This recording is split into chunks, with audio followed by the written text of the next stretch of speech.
Hi guys, welcome to Karthik diaries. இன்றைக்கி afternoon lunch பார்த்திங்கனாக்கா chicken பிரியாணியும் சில்லி சிக்கனும் பண்ணியிருந்தோம். அதுக்கப்புறம் கொஞ்சம் ஆனியன் ரைத்தா, அதுக்கப்புறம் சிக்கன் கிரேவி பண்ணியிருந்தோம்.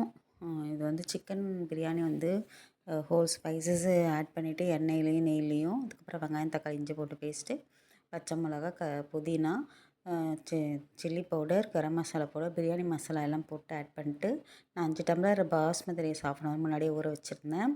அதுக்கு பார்த்திங்கன்னா 10 டம்ளர் தண்ணி ஊற்றணும். அதுக்கு நான் 5 டம்ளர் தேங்காய் பாலும் 5 டம்ளர் தண்ணியும் ஊற்றி கொதி வந்ததும் அரிசி ஆட் பண்ணிவிட்டு, அதுக்கப்புறம் தேவையான உப்பு போட்டு முக்கால் வெந்த உடனே அதுக்கப்புறம் சிம்மில் வச்சுட்டு ஒரு 10 மினிட்ஸ் க்ளோஸ் பண்ணிவிட்டு லிட்டை, அதுக்கப்புறம் தம் போட்டுட்டு இறக்குனேன். சூப்பராக வந்துச்சு, உதிரி உதிரியாக பிரியாணி டேஸ்ட் இருந்துச்சு.